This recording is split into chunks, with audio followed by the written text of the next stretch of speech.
Hi everybody, I'm Tim Bulot. Welcome to another edition of Training to Survive, episode number 7 tonight from 1996 and then some. I hope you followed our last update. We're still in a situation with UPS. They've made no attempts to reach out to us in spite of 3 claims being filed. We've heard nothing.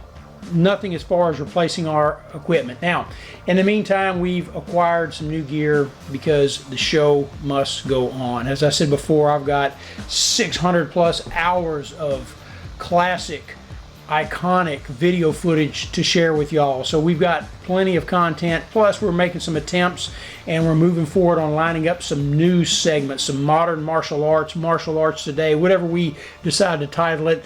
It's coming, so hang in there with us. Tonight's show, we've got Martial Arts Video Archives, Master Michael D. Park. He's going to give us an overview of some of Kaji Kempo's self-defense techniques against punch attacks. After that, we're going to go to Mr. Rodell Bird from the Academy of Kenpo Karate back in the day. He's going to talk about children training in the martial arts, followed up by Miss Brenda White in the gym for a good shoulder workout. And then we're going to wrap everything up on the mat with yours truly for a section on punch attacks. So we've got a fireball lineup tonight. You guys hang in there with us. Remember, like, share, subscribe. We need that support to keep this thing going, especially right now as we get it on with UPS, taking on large corporate America for the low end of the spectrum here to try to get our gear replaced.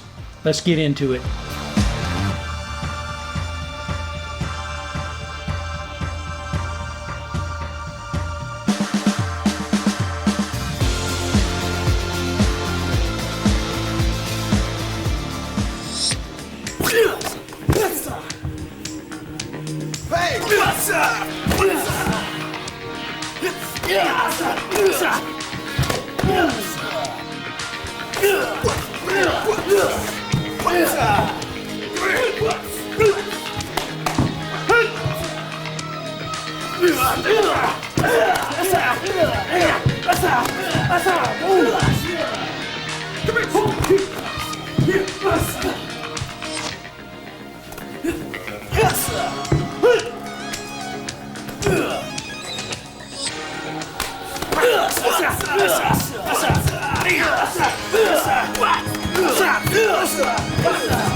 Hi everybody, I'm Tim Bulot, the owner and the head instructor of the Academy of Kenpo Karate located right here in Irving, Texas. Welcome to another exciting edition of Training to Survive. We've got a great lineup for you today with something in our program for the entire family. So get ready for it and let's get started.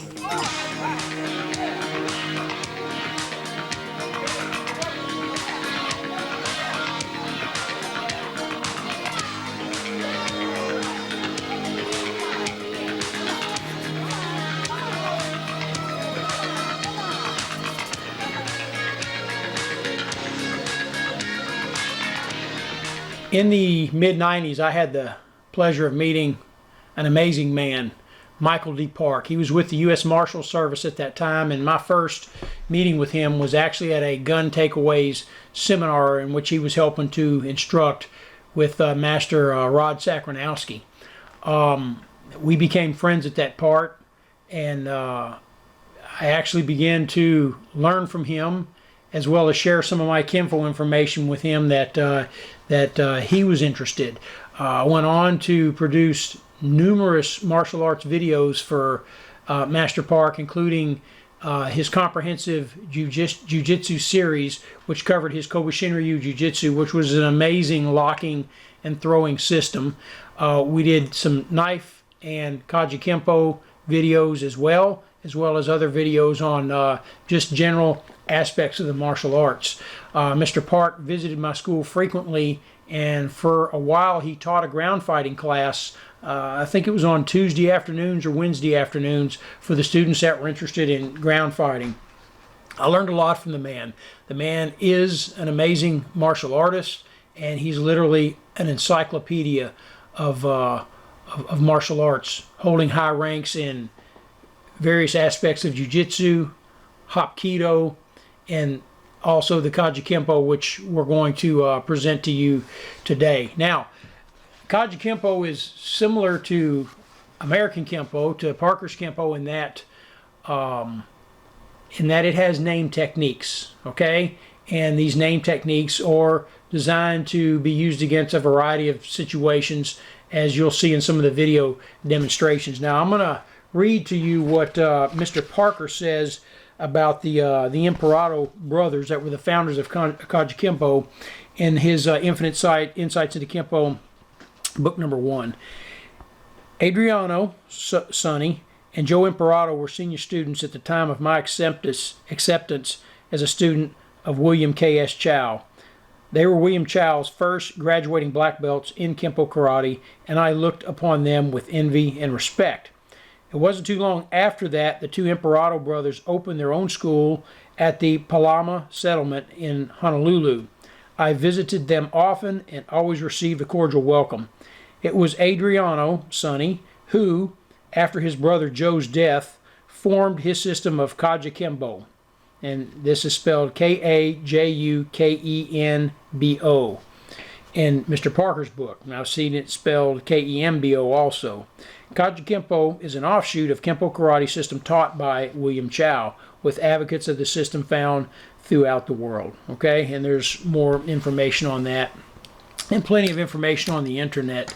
So Mr. Park's lineage is one generation away from the Imperato brothers in Kaji Kempo, and he still teaches today in Plano, Texas. We've got his contact information here with his website if you're interested in that. But we filmed these videos, although this is titled Video Archives, we filmed these videos in about 2011. And the reason we're not doing modern martial arts with them, we're doing video archives, is because it was still standard definition, and it was shot in the 4:3 format like we're using here, the narrower picture format, but the video quality is amazing. So let's go now and visit with Mr. Michael Park, and he's going to take us through some demonstrations on punch attacks utilizing Kaji Kempo's self-defense techniques. Hello. Now in Kaji Kempo, first you learn the grab art techniques, basic grab arts, and then extensions, and then later you learn punch counters with extensions. Sometimes these are called tricks. After that, in the Park School especially, we have the named techniques. This first technique we're going to work with is called snapping twig. With this first technique, Micah is going to be throwing a straight blast punch at my face, and we'll defend from that, okay?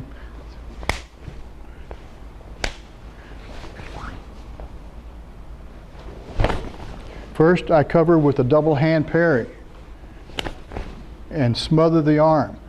Collect the bone as I break the elbow. Collect the arm as I rake the face and apply a chest pressure to the elbow. Strike him in the back as I hit him in the lower gate, followed by a right knee, followed by a chop to the neck and a downward weight drop elbow. Collect the head and nose area and twist the head.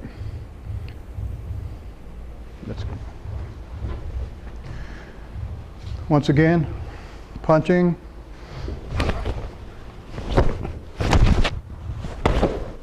The reason I strike him in the back before I hit the lower gate is to kind of cause him to come forward. As he comes forward, I pop him in that lower gate, which feeds his right knee. I can't reach him with the other arm, so the right hand chops with the elbow. Collect the head, collect the nose, and this is a ripping technique all the way to this position. Up. Once again, a little faster.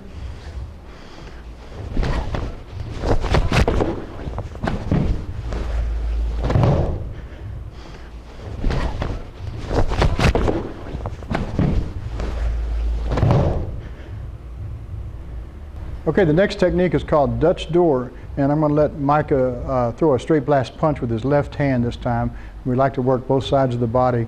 In the beginning, we're mostly working with straight blast punches, and this Dutch door technique is designed to immobilize the opponent while he's still standing, and then we take him down and tie him up.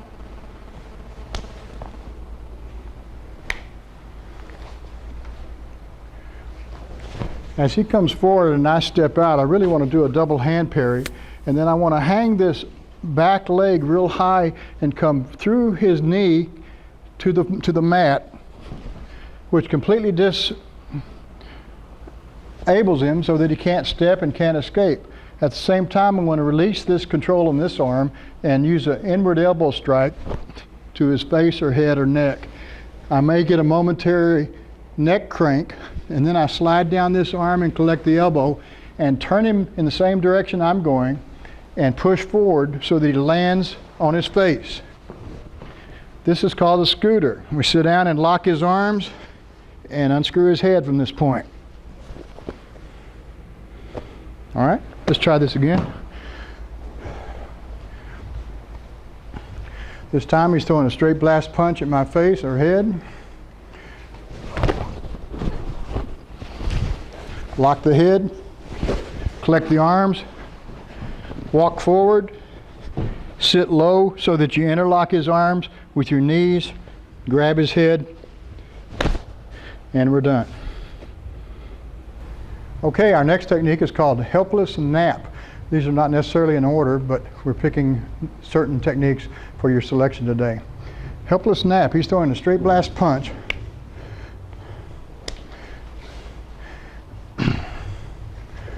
As he throws a straight blast punch, I step off with a double hand parry and collect the arm and hand it to my other arm.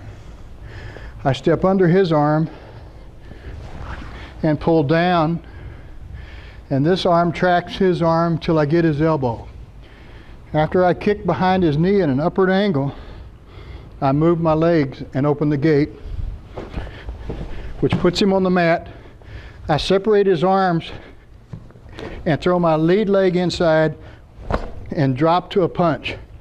This can also be used to control him or to control him while you draw a weapon if you were in law enforcement, for example, and control the crowd around you or defend yourself. But he's dead in the water. Let's try it again, please. From this angle, if you throw a slow punch, double hand parry. Bring this arm down and grab it. You can add a strike here, but I don't encourage it yet because that might cause him to bend over, then you can't get under the arm. So leave this alone. Keep this arm stiff so he can't come back at you. Go under the arm, step back, pull down, bring this to the other arm, kick upwards, bring the foot out of the way, interlock his arms, collect the arms, and punch. And that's called helpless nap. This next technique is called hook and grab. It's to deal with a rage punch or a hook punch angle. And let me show you how this works for you. Micah's coming in with a hook punch, and I'm going to come slow one time with a hook. I'm going to ball chain and evolve around this arm just like a boxer may do, only we're making bigger motions. At the same time, I'm going to hook his punching arm. Hook it where my head used to be. I pull him down with an uppercut punch, collect the arm at the elbow, lift, strike him, and then throw. Watch my footwork. As soon as he's down, I kick break his arm, land on his ball of the shoulder, which brings his head up, and then punch that and cover out. Up. Let's try it from this angle, please. Hook and grab.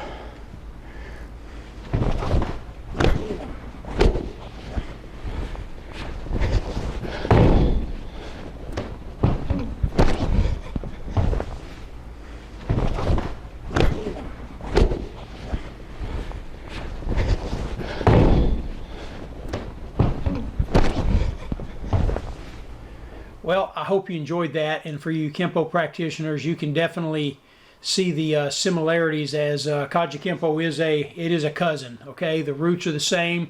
It's traced back to William Thunderbolt Chow, just like American Kempo is. So the relationship between Mr. Parker and the Imperato brothers is outlined in his book. So basically, it is a family martial arts systems. Mr. Park's demonstrations very exquisite.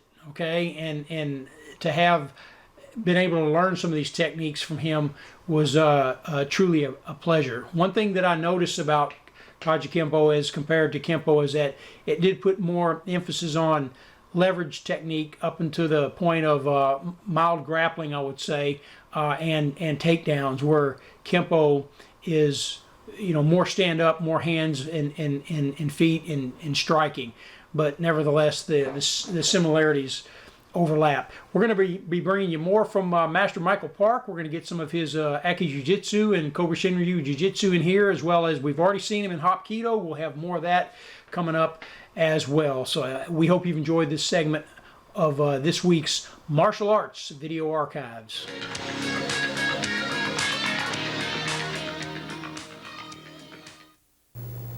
Hello, my name is Rudolph Bird. Welcome to the show. I'm the children's coordinator here at the Academy of Kenpo Karate, and we're going to be showing you how we train our children to take one technique and then build up their responses to an incoming attack so that they're able to respond to it properly. Miles, why don't you jump on up here, sir? Okay, let's start off with the delayed sword. Okay, I'm going to grab him. Let's just go by the numbers for this right now. I know you know this technique real well, so just go ahead and relax. Start from a natural stance. There you go. I'm going to grab. Okay, step back and block it. Good kick and chop. Good. Ready? Let's speed it up again. So I grab, step back, block, kick, chop. Good. Let's go through it at full speed here. Ready? Grab. Go. Good. Loud ki at the end. All right, Miles? Here we go. Grab. Good. Ready? And grab. Good. You can make a little contact there and grab. Good. All right. And I'm going to grab, and then you're going to do your technique. Go ahead. Good. Right from there, I'm coming in with a left hook punch. Block it. Good. And throw it in there. Ready? So we're doing delayed sword. And what's the other technique called, Miles? Sword of destruction. There you go. Okay, you ready? So I grab. Good. And punch. Good. All right. Ready? Grab. Let's punch. Good. Okay, let's snap those out really fast at street speed. You ready? Here we go. That's good. And try it again. Okay. Just relax and stay calm. We go through it. All right. Good. Ready? And go. Good. Good. You know why you got that time? Because you didn't try to move too fast. You try to move too fast, you'll kind of screw yourself up, won't you? Come on in. Ready? And we grab. Good. One more time. Real good. Here we go. Good. Excellent. Good job, Miles. And have a seat. Amanda, why don't you come on and join us? Okay? Amanda's going to work with us, okay? And let's try some of yours, okay? Let's start with Raining Claw, okay? So I'm going to, let's start with Shielding Hammer. We'll add Raining Claw to the end, okay? So I'm going to throw a left hook punch, step back and block. Good. Rake and elbow. Good. Ready? So 1, 2, and 3. Good. Ready? 1, 2, 3. And let's speed that up a little bit. Ready? Here we come. Good job. Ready? Here we go. Good. And one more time. Good. All right. Now let's try Raining Claw. Uppercut comes. Step back and block. Raining Claw. Boom. And there goes the back knuckle. Ready? Uppercut. Boom. Good. Like that forward bow. Good forward bow. Good stance work. Okay? That's trauma combination. You ready? The attacks are coming fast and furious. Think you can keep up with them? I bet you can. Ready? Here we go. Good. And good. There you go. Okay? Don't hesitate in the claw. Just let it feed on through. You ready? Here we go. Good. And punch. Good. Ready. Here we go. Good. Good. One more time. Good. And good. Excellent. Excellent. Good work, guys. Miles, why don't you come on in and join us? Okay, come on up, man. You stay up with us. All right, let's do some spontaneous combinations for sparring, okay? Right side forward. You can try these on this Friday sparring class, see how these work out for you, okay? First what we're going to do is we're going to drag forward, do a push drag forward with a back knuckle, okay? With a quick back knuckle. Ready, and move. Good. Drag back. Move, and drag back. Move, and drag back. Good. Okay, now what I want you to do is I want you to give me a back knuckle, forward bow punch. Okay, forward bow punch. All right, back knuckle, forward bow punch. Ready, and 1. Back knuckle, 2. Forward bow punch. Good job. Okay, we're going to let it be a horizontal for right now, okay? That's a vertical, and that's a good punch, but right now we want a horizontal. Ready? And 1, 2. Good. Ready? 1, 2. Good. 1, 2. Good. 1, 2. Good. And Amanda, you continue to do that in the air, and let's work with Miles here. Ready? And 1, 2. Good. Ready? 1, 2. Good. Ready? Amanda's turn. Ready? And 1, 2. Good. Ready? 1, 2. Good. And back to your neutral bow. Both hands up. Good. Ready? 1, 2. Good. And back to your neutral. 1, 2. Good. And back to your neutral. Good. Now let's add something to that, all right? Good little sparring combination here. So we go 1, back knuckle. Do this with me. Good. 2, forward bow punch. 3, we're going to do a hook punch. Make sure you keep that elbow up when the hook comes around. Good. Ready again. 1, 2, 3. Good neutral here. Use this neutral coming from your forward to your neutral to give what? Good what? Power. Good power to your punch. Oh, when it comes around. Ready? 1, 2, 3. Good. Ready? 1, 2, 3. That's good. Ready? You ready, Miles? Sure. I don't know. You sure you're ready? You handle this? Good. Good loud kia on that hook punch. Ready? And 1, 2, 3. Yeah. Good. Ready? 1 and 2 on this pad. 1, 2, 3. Good. Ready? 1, 2, 3. Good. Amanda, here we go. Ready? 1, 2, 3. Good. Ready? 1, 2, 3. Good. Ready? 1, 2, 3.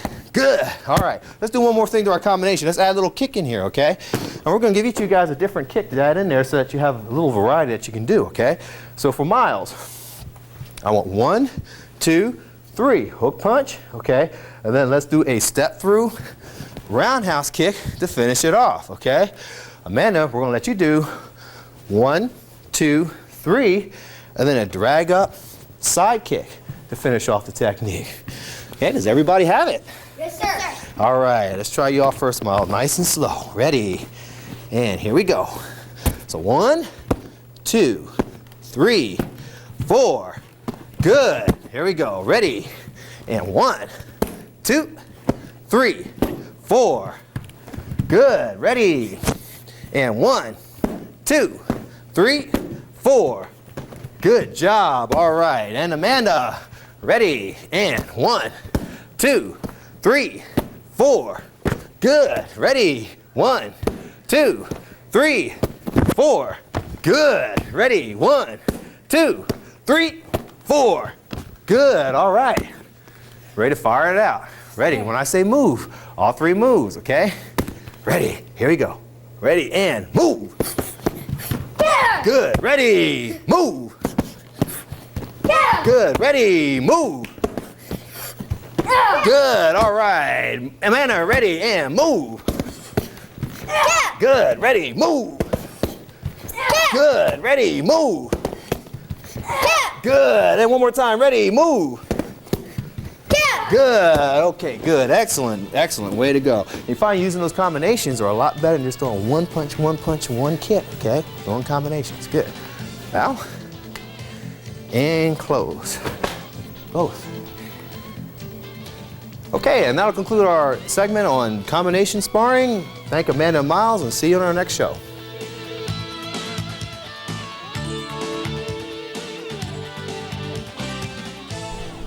Hello, I'm Officer Rick Cutler from the Irving Police Department, back with you again this week to provide you another crime prevention tip.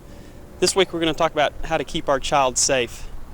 Parents, we're all aware of the recent cases in the Metroplex and how dangerous it is for our children to play outside by themselves. This week I'm going to provide you with some tips that can help keep your children safe. Parents, we need to teach our kids never to talk or accept any gifts from a stranger. We don't need to let our children play in empty fields, schoolyards, or playgrounds.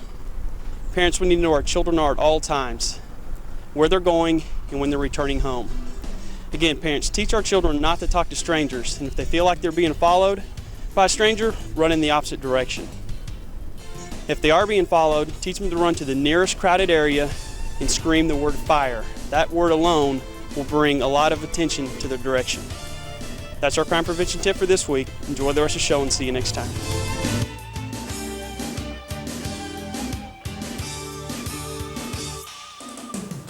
Hi, my name is Brenda White. I'm a fitness instructor here at the Academy of Kenpo Karate. Our training segment today is on shoulders. Okay, the first exercise we're going to do is the dumbbell press. Okay, this exercise concentrates on all areas of the shoulders. The front, your sides, and the rear of the deltoids. Deltoids are shoulders. Okay, so what we're going to do is we'll start here, pick up our weight. I'd say for beginners, you may want to start from 5 to 10 pounds, about that weight. Okay, and we're going to be doing about 12 to 15 reps.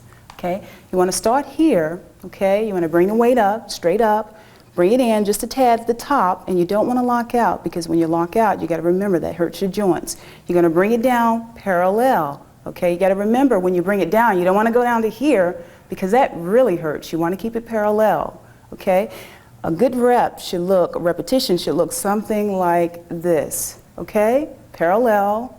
Okay, let's do 5 of these. Here's 1. Here's 2.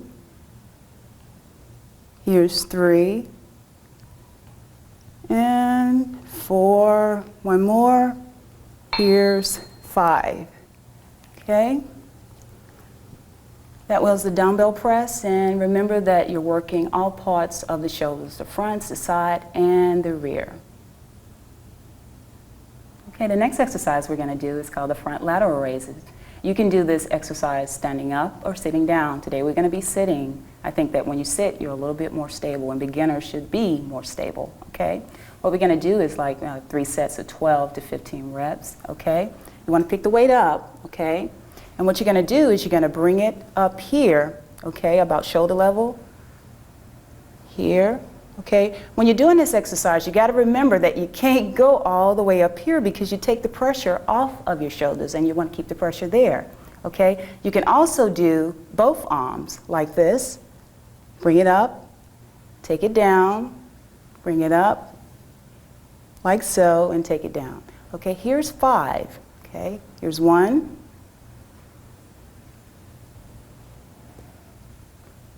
2,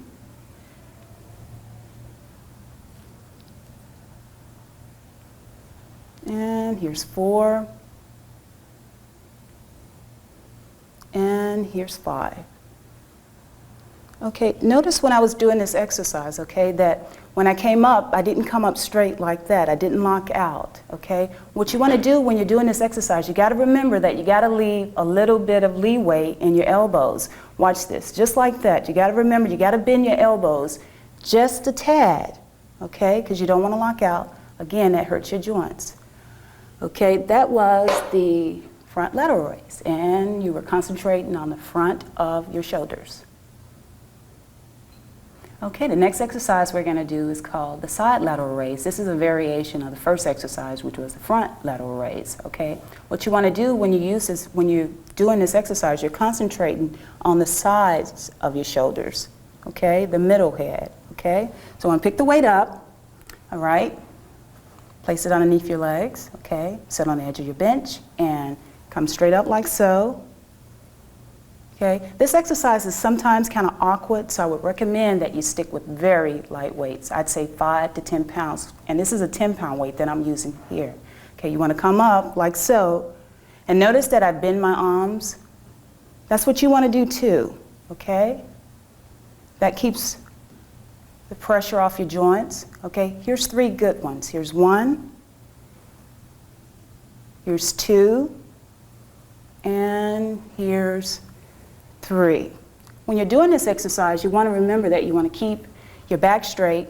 When you come up, you want to bend your elbows, okay? That was the side lateral raise. Okay, the next exercise that we're going to do is rear lateral raise, also a variation of the first 2 exercises we did, which were front lateral raises and side lateral raises. What you want to do is lower your body, okay, like so, okay? Pick up the weight. And it's similar to it's more like the side lateral raises, because you're coming straight up, except for the only difference is that your body is bent. Just like this, you want to bend your elbows slightly. 2, 3. Okay, and when you're doing this exercise, you got to remember that we don't want to do this, okay? You don't want to put your arms out like that, because that also hurts your joints. That really hurts your joints. Here's 3 good ones. 1, 2, 3. Okay. When you do this exercise too, you can also do it standing, all right? But you got to remember when you're doing this that, as I said before, you don't want to go all the way out like that because that hurts your shoulders, okay? That was the rear lateral raise. Okay, here's a brief summary of what we just did on shoulders, okay? We started with dumbbell presses. Here's 1, here's 2. Okay, we moved on from there to front lateral raises. Here's 1, here's 2. And we moved on from there to side lateral raises. And we moved on from there to rear lateral raises. And here's 2.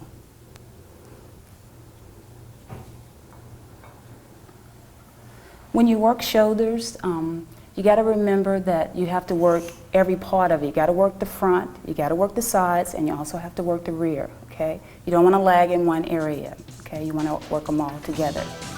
Also, when you work shoulders, I find that shoulders, they look broader, so you give the illusion of having that nice trim waist, okay?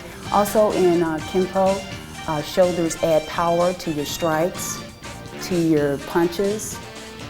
Okay, that concludes our segment of shoulders.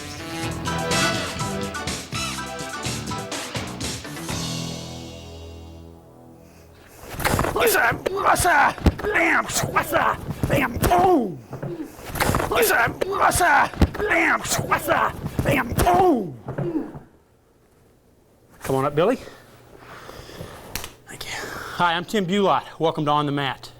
In this edition, we're going to introduce and learn about the punch attack. Now, this starts to get pretty critical. I consider this to be extremely more important than the push and the grab because based on my experience, 14 years of law enforcement, what I've seen is that the majority of confrontations and attacks tend to start with a punch or some type of a swinging action, and the punch is going to basically introduce us to dealing with an incoming arm, okay? Now, the thing about working with punches is that if you train to defend against karate type punches, okay, you're getting prepared to deal with the wrong enemy because I'm telling you folks, people on the street don't punch like they do in the karate studio, okay? So there's two different things here. So we're gonna be more concerned with the street fighter punch here. So I'm gonna have Butch come in to give us a hand, okay? Now, just a quick overview, okay, on some positional and angles that you want to take into consideration with dealing with the punch. If Butch throws hooking type punches, go ahead and throw one. Okay, you're going to find yourself with the other arm mainly dealing with targets that are inside of your opponent. What I mean basically is that they're inside both of his arms, okay? So that zone is going to work different than, go ahead and with the straight punch, Butch. And then if we end up on the outside and so forth, okay? So basically we've got inside of a right punch, inside of a left punch, outside of a right punch over here, outside of a left punch over here, okay? Now, the majority of your street fighters tend to throw the wild, sometimes called a haymaker, but the wild hooking and roundhouse type punches, okay? Because what they want to do is they want to build up their momentum because of their own insecurities, round that punch up and step in and hit you with it, okay? Yes, it can cause a lot of damage if it lands, but it's a lot easier to defend against than say like the jab punch and the martial arts type punches. But then keep in mind, your trained individuals are not the ones out there causing problems in society and so forth, okay? So what I'm going to do today is we're going to primarily work with the inside of hooking punches. This is our first lesson, so we're going to keep it basic, and I'm going to give you some exercises to get you geared up and help preparing yourself to react to these punches, okay? Now I'm going to start out in my right neutral bow stance. We've used this stance in every lesson so far. We're going to use it today. With my guard up, okay, if Butch throws a right hooking punch, okay, I'm already here. If he throws a left hooking punch, I'm already here. Basically what I'm doing is going inward to outward, inward to outward. Now let me show you something about this. Come back with the right. You want to block on the inside. You want to stay between the wrist and the elbow because if you block below the elbow, this can hook around and it can strike you. Same way with the left, okay? Between the wrist and the elbow. If I get up on the bicep, once again, I can cause that to happen, okay? So I can actually assist my attacker and come in with a punch. So that's important.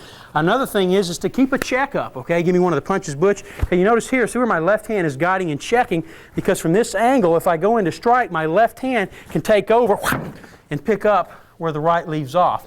Also, if he comes in real deep with it, coming real deep, I've got this up here, and I may choose to block with this and just go straight in with a strike from there. Butch, let's put you on this side. Okay, so those are just some things to keep some considerations. Now, what we're going to do to start out, and this is just an exercise to get you prepared to working inside the center line here, is as your opponent throws the right punch, you're going to step back with your inward, chop in an outward fashion. Then he's going to throw the left, you're going to block in an outward fashion, chop in an inward fashion, and you're just going to continue this motion, okay? Block, chop, go, block, chop, block, chop. Okay, one more time, block, chop, okay? Now, go ahead and stand there like you're fixing to punch, Butch. Now, when I'm doing this exercise, I'm watching my attacker in here. I'm not looking at the hand, because if I get caught up in looking at this, okay, and then he moves the other one, you're never going to see it, okay, because you're going to be tunneled in on this arm. So if you watch peripherally in the center of your opponent, you'll be able to see the arms coming, because as you get more advanced and in future programs, we're going to start mixing these up a little bit. Let's go with this a couple of more rounds, and I'll let you guys practice it for a while. Okay, so we'll go with the right first, block, chop, the left, right, left. Okay, it's a simple exercise, thank you, Butch, to help you get used to dealing with inside of your opponent's attacks. Work on that for a few minutes, and when we come back, we're going to start putting follow-ups onto this. Okay, now, this is our first lesson. I'm going to give you basically 4 follow-ups, okay, for the inside of a right punch, and 4 follow-up strikes for the inside of a left punch, okay? And as I teach these, we're going to be flexible, we're going to be open-minded here. I want you to keep in mind that you can arrange these in any logical sequence, and that's how the show's going to progress, is that we can tend to get into where we can build our own techniques as we go along, okay? Now, starting out with the inside of the right punch, okay? Butch is going to throw the right. I drop back, okay? I've already showed you the chop, so let's go straight to it. But remember, the left hand is guiding and checking here, okay? So we've got a block, a chop. The next one I want to introduce is a hammer fist. I notice as I turn my body away, I drop down and I hammer to the groin, okay? And the last one is going to be the elbow. We worked on that on the push also, okay? So let's look at that again. He throws the punch, I block, chop, hammer, and then from here I'm just going to bring it back and slip that elbow, okay? Now, what did I say? You can arrange these in any logical sequence, okay? So let's look at another one. Come on in. I go 1, 2, 3, 4. Let's look at that again, okay? I block, chop, and then I slip the elbow, and then I drop and hammer, okay? That's for the inside of a right punch. You can change that another way. If I come in here and say his other hand is checking up high, go ahead and get a guard up here, Butch. There's no sense in going in with that chop, so I can just drop low, boom, catch the groin, then come up and chop and slip your elbow. Okay, so we're working with those 4 strikes, okay? From the inward block, we have the chop, the elbow, and the hammer fist, okay? Block, he's checked out, hammer, chop, and elbow. So play with that for a few moments. You can arrange it in any sequence that's logical and come up with several different combinations for working for the inside of that right punch. Okay, now, same thing on the inside of the left punch, okay? Let's look at those same combinations, the hand sword, the hammer fist, and the elbow, and let's see what we can come up with here, okay? So Butch throws the left. I drop back. Remember, your left hand is up here guarding and checking as we go along, okay? We've already done the hand sword, so let's slip in and let's hit him with that, okay? From this position, I can drop down and hammer to the lower abdominal or to the groin, and look where his head is, okay? I don't even have to move. I can just slip that elbow right from that angle, and we're done, okay? Hitting on the side of the neck, you've got what's called the brachial nerve, okay, that runs straight down his jawline towards his shoulder here, okay? It's an extremely effective target hit with elbows and or chops and heel palms and so forth. So let's look at that again, okay? Throws the left, I go here, I chop, I drop low, drop this in, boom, slip the elbow, and that's one combination, okay? Now, once again, from here, if I go in and say he's got me checked out here, okay, there's no sense in going at it. I can block, drop down, hit with this, and then I can come back perhaps and then go with the chop again, straighten him out, and then straight in with the elbow. So you can mix this up in any number of combinations. Give me the left, I can go here, I can go straight in with the elbow, drop down, then hammer, and then come back using the hand sword. Okay, thank you, Butch. You can mix that up any number of ways and so forth. So what you do is you got options here. So if one shot is blocked, you can cut and go straight to the next one. Work with that for a while, and when we come back, we'll show you what some of these look like when they're done with speed and power.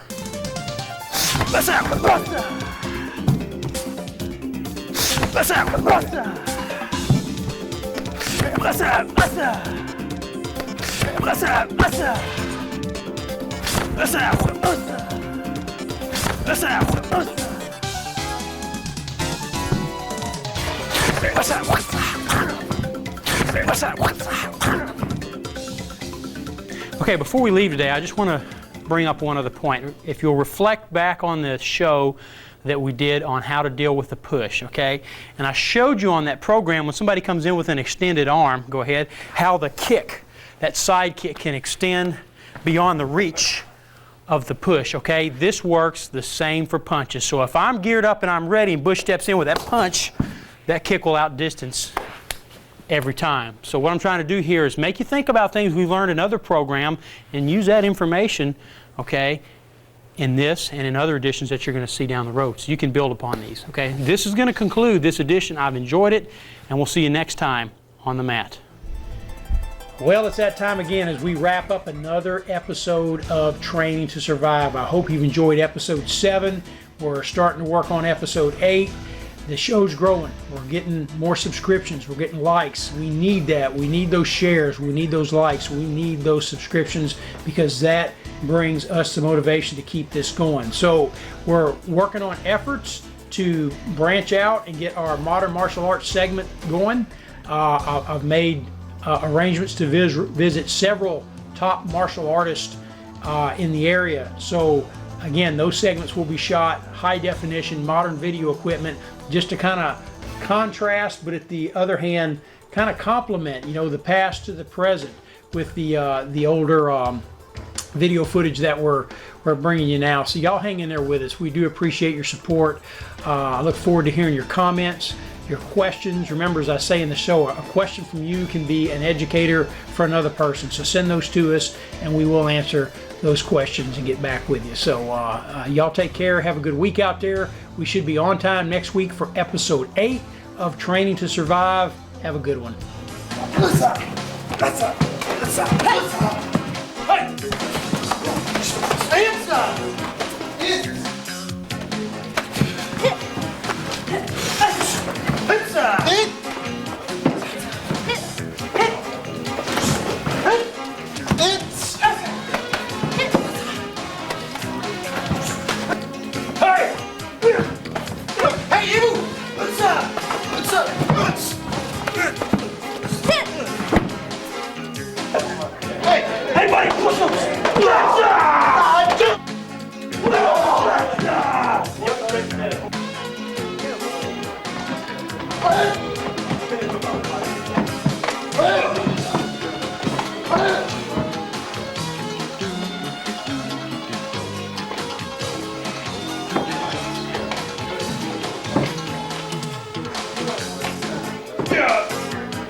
Okay, this concludes this edition of Training to Survive. I hope you've enjoyed it because we certainly enjoyed presenting this information to you.